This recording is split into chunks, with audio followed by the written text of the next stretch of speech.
Welcome back to Inspired Minds 360 podcast. Topic of conversation today, Russia and Ukraine and the impact on the world. Let's have a conversation. I have a young lady here who is phenomenal on what she did, how she broke this down. I want you all to watch this and listen to this. Please watch this. Yeah, you watch this. Listen to what she's saying. She breaks this down in 5 minutes. 5 minutes of your time. Listen.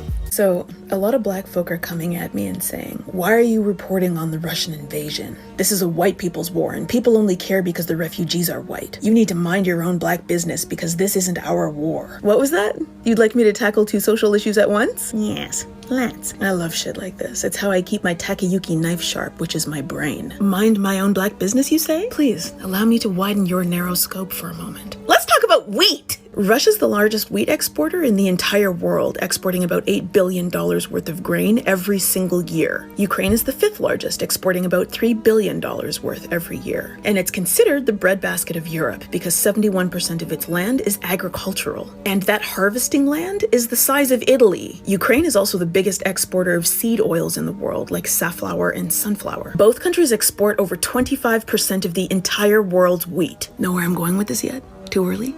Let me give you another hint. Russia and Ukraine export their goods from their port cities on the Black Sea. Cities like Kherson, Mykolaiv, and Odessa. Those names sound familiar? They should. The civilians in 2 of those cities and the cities themselves are currently being invaded, seized, and demolished by Russia, and Odessa is next. War in Ukraine means that its ports closed because it's under attack, which means that crops are being damaged and there's a diversion of manpower because everybody's fighting. So nobody's harvesting the grain, which means that wheat can't leave the country to feed other countries. Need another hint? 95% of Ukraine's grain exports go to Middle Eastern and North African countries. Still a white war? Tons of countries heavily rely on wheat exports, but Egypt is at the top of the pyramid, no pun intended. Egypt gets almost 85% of its wheat from Ukraine and Russia. Tunisia relies on 50 to 60% of its wheat imports from Ukraine and Russia. Turkey imports around 75% of its wheat from Ukraine and Russia. In 2019, Egypt, Turkey, and Bangladesh bought over half of Russia's entire wheat production. Russia and Ukraine are also major wheat suppliers to Nigeria, Lebanon, Yemen, Sudan. Still a white war? Russia's port cities may not be under military attack, but Russia's money, reputation, and ships are under attack from sanctions. That means that countries don't want to do business with Russia because of what it's doing to Ukraine. Countries are banning Russian ships from entering their ports. Turkey has now blocked passage to Russian fleets through the Black Sea Straits, which they control. And when the flow of grain from the world's largest exporter is disrupted, this has a significant effect on the cost of food. And then food prices rapidly rise, which is occurring right fucking now. If food prices rapidly increase in economically unstable countries, this can lead to people not being able to afford food, and then famines can happen. Everything is connected. Still a white war you shouldn't care about?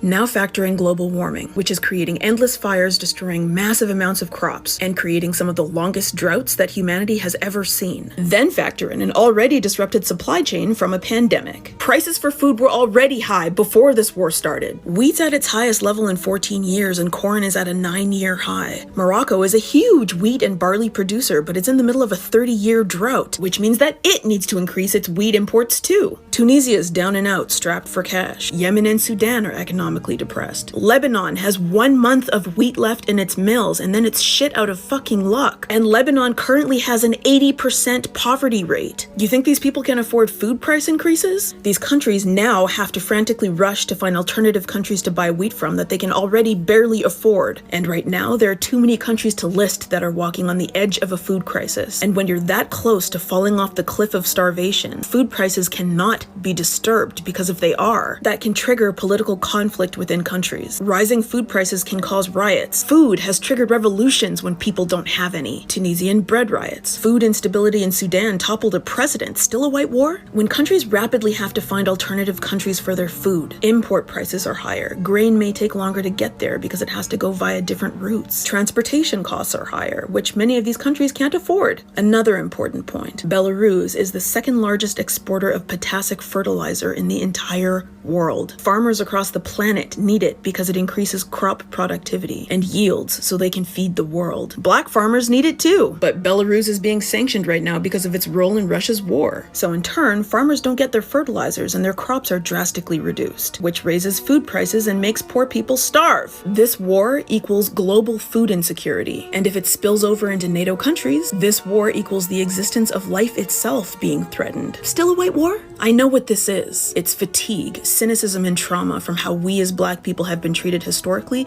right up to today. I get it. But this war is affecting Black people right now, unless Africans don't count to the Black diaspora. Everything on this planet is connected. If you don't know how things work, learn and ask questions before you run your mouth about something you can't be bothered to understand. Who knew a white war had so many hues?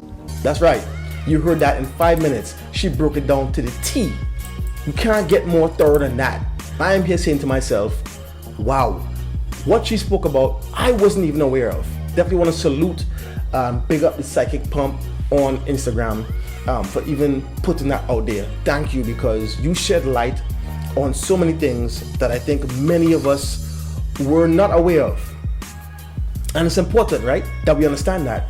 Because many of us are in this world of just living our regular daily lives, which we're supposed to, but not thinking of really the ramifications of what could happen if this gets worse. The whole Ukraine-Russia situation. People think about this for a second. She talked about famine. You know, we're already seeing gas prices go up. That's already going up. And people are already crying about that, the gas prices. I think we all felt that. And we all are feeling that. But think about famine. Think about prices of food going up. That's something that many of us have never seen. We've never experienced that. So what happens then? Because I'm pretty sure many people have not went there mentally. In terms of if it got to that point, to that level of seriousness, if you want to say, where we are now fighting for food. Countries are starving, people are starving, which already they have in this world, but on a bigger scale. Then what do? Someone might say, well, shit, I'm going back to my country, I'm going back to the Caribbean, I'm going back to the islands. Hello, it's touching there too. It's all connected. We are all connected, whether we want to believe that or not. That is the truth.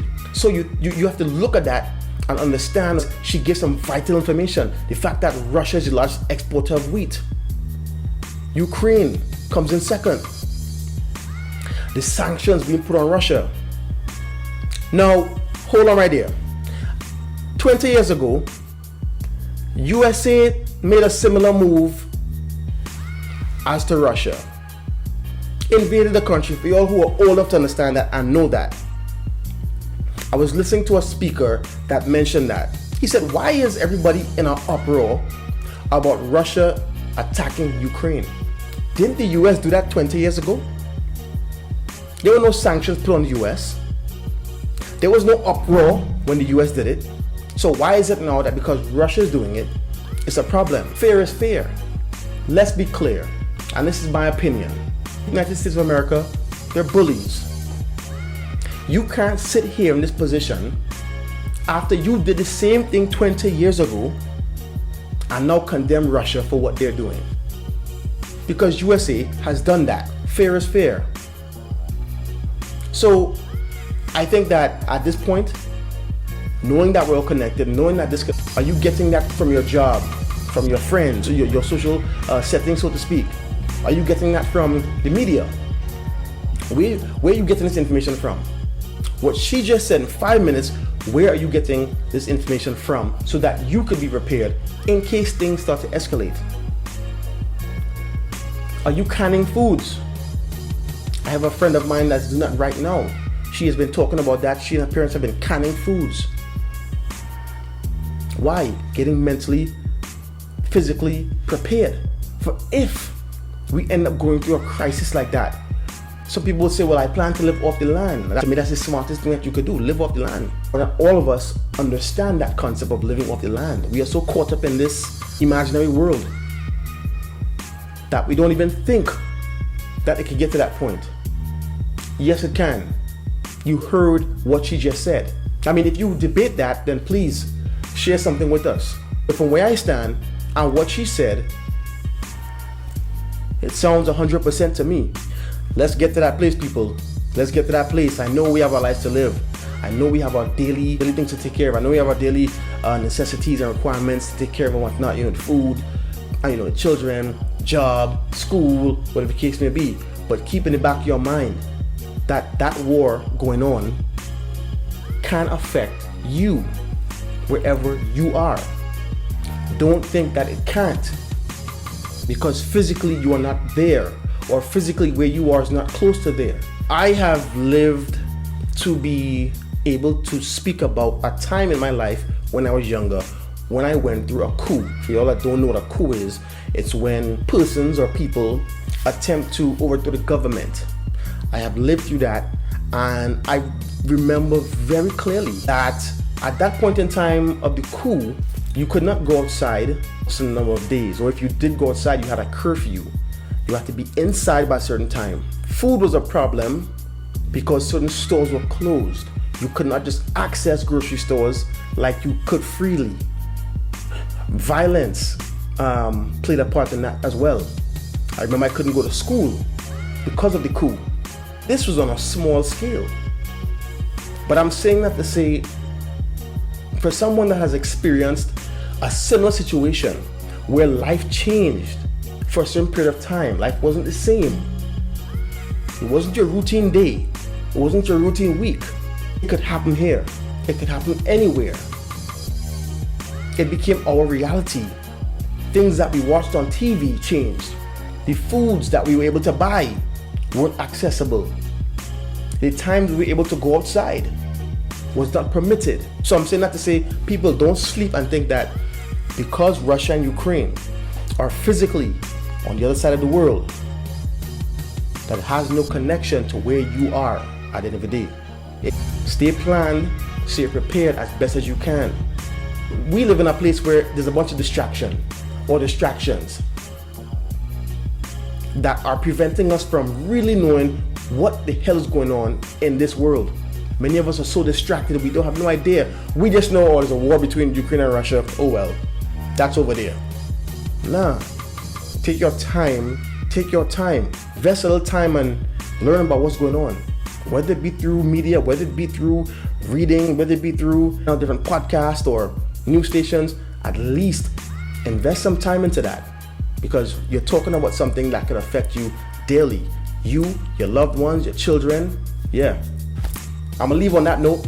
Again, thank you all for joining me on this episode. I appreciate you all. Look out for the next episode next Wednesday.